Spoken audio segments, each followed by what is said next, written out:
ئەسسالامۇ قېرىنداشلار, ياخشىمۇسىلەر, men نۇرمەمەت. Bugün ھەزىم قىلىش سىستېمىسىدىكى قىزىلئۆڭگەچ ھەم ئۇنىڭ بىلەن مۇناسىۋەتلىك bo'lgan قىزىلئۆڭگەچ ашқазан يېنىش كېسەللىكىنى سۆزلەپ ئۆتىمىز. Eng başida qizilönggeçni bir qısqacha tunuşturup öteylik. Qizilönggeçni har xil tillarda inglizchada esophagus deb ataydi. Türkçede o'xshashroq shu esophagus deb qo'ydi va yoki yemek borusi deb ataydi. Xanzuchada shirgon deb ataydi. Normalda biz og'zimizga suv, yemeklarni olgandan keyin 5-10 sekund og'zimizning ichida qo'shilgandan keyin yoki biz nihoyat yaxshi tishlagan, chaynagandan keyin ana asta-asta qizilönggeç o'tadi. Qizilönggeçda bu yemeklar 5-10 sekundning ichida qizilönggeçniki qisqarishi, kengishi orqali asta-asta ашқазан keladi. Qizilönggeçniki yemeklarni sömürüş roli yo'q deb o'tdik. Ham bundan sırt ашқазан kirishning oldida bir klapan bor deb o'tdik. Bu klapan asosligi ашқазан kirgan yemeklarni oqi yenib ketishini oldini oldi. Bugun biz deb o'tmoqchi bo'lgan kasallik, ya'ni ашқазан, qizilönggeç, yenish kasalligi dal shu klapanda ba'zi masala paydo bo'lgan chog'da ko'rilgan bir kasallik. Bu kasallik nihoyat ko'p yoshlar ko'rilgachga biz bu kasallikni biroz oldi qo'yib so'zlab o'tishni uyg'un ko'rdik. Bu ашқазан, qizilönggeç, yenish kasalligini inglizcha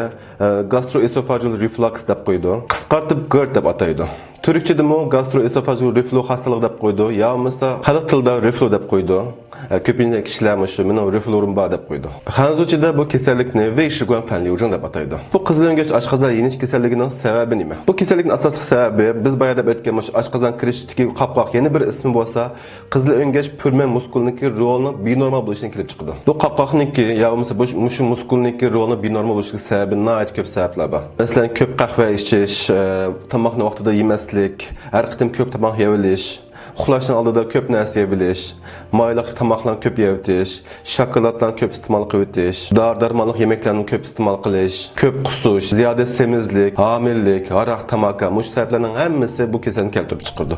Bu kasallik bir kunda kelishmaydi, asta-asta, yillardan keyin asta-asta bo'lgan bir kasallik. Mush sabablarning tufaylidan bu muskullar normal kengayib, qisqarib qolamaydi. Buning natijasida mush ашқазан kirgan yemeklar asta-asta oqi yondan bo'lib qoldi, og'zimiz keldan bo'lib qoldi. Qizilönggeç ашқазан yenish kasalligining alomatlari nima? Bu kasallikning yenik o'rta alomatlari bo'lsa, oz tomoq yesa to'qliq his qilish, giliga yoki ашқазанга bir narsa taqishib qolgandek, masalan, shu qismga yoki gilingiz bir narsa taqishib qolgandek his qilasiz. Ko'krak suyagining orqasida bir itish his qilasiz. To'la kekirish, ma'dasi ochiq yongandek his qilish, atganlar qo'psangiz og'zingiz ochiq sutilib qilish qatorli alomatlar ko'rildi. Ham eg'roq bo'lgan chog'da, har qitim kekirgan chog'da cho'qim og'zingizga ochiq suv yondi. Uzun muddatli bo'lgan chog'da tishlar chirish, ovozlar bo'g'ib chiqish, tomoq singdirolmaslik qatorli ahvollar ko'rildi. Hamda bu kasallik kimlar ko'p bo'ldi? Bu kasallik ko'pincha bizda o'tgan shu yoshlarda ko'p bo'ldi. Uningdan sirt homillarda ko'p bo'ldi, ayollarda ko'p bo'ldi. Yashanganlarda bo'lish nisbati nihoyat oz. Nima uchun desangiz, chunki bu kasallik ko'pincha yoshlarda bo'p bo'ldi. Shuningdek yashanganlar ko'rish nisbati oz bo'ldi. Ham bu kasallik bo'lgan kishilar ko'pincha ahvollarda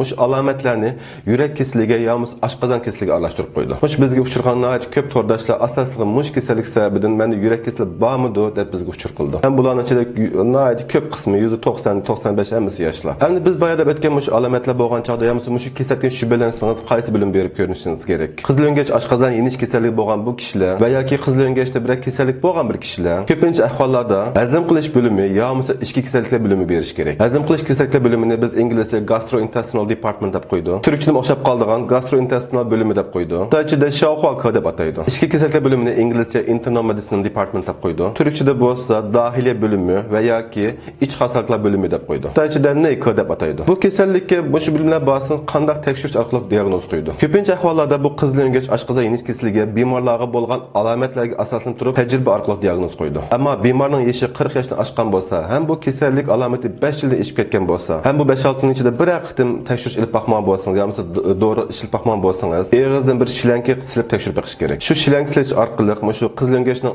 oxirgi qismidagi parcha ilib ko'rib baqish mumkin. Chunki shu ашқазан qizilönggeç yenish kasalligining ichida shu yemeklar doim orqaga yonsa, yoki ашқазандagi kislota doim orqaga yonsa, dal shu qismda yana shu ашқазанга kirgan qismdagi hujaylarda o'zgarish paydo bo'lib qoldi. Agar u hujaylar o'zgarish paydo bo'lib qolsa, oxiri berib o'smab qilish mumkin. Eg'izdan shilankilik tekshirishni inglizcha endoskopiya deb ataydi. Turkchada endoskopiya deb qo'ydi. Yan tarafga yozib qo'ydi. Xanzuchada Weijingjian deb ataydi. Bundan sir yana oz ishlatiladigan ba'zi tekshirish usullari u bo'lsin pH metri deb ataydi. Bu tekshirish asosligi 24 soatning ichida qizilönggeçdan kelgan suyuqlikning kislota darajasini ko'rdi. Yana bir tekshirish ismi bo'lsa esophageal manometry deb qo'ydi. Bu tekshirish orqali qizilöngächninki ittirish kuchini ko'rdi. Lekin bu ishki tekshirishni bek ko'p ishlatib ketmaydi. Bu kasallik bo'lgancha qanday davolanadi va qanday oldini olish kerak. Bu kasallikni davolash yo'limiz oldini olish uchun turmushimizga ba'zi o'zgartirishlarni kirgizishimiz lozim. Agar bu yuqori bizda bilgan alomatlar sizda bo'lsa, tuvangi bir qancha usulni ishlatib baqing. Birinchisi, yotganda bosh qismingizni egizroq tuting. Ikkinchisi, yetishdan 3-4 soat burun bir narsa yemang. Su ichsangiz bo'ldi, lekin bir narsa yemang. Uchinchisi, tomoqning miqdorini azayting.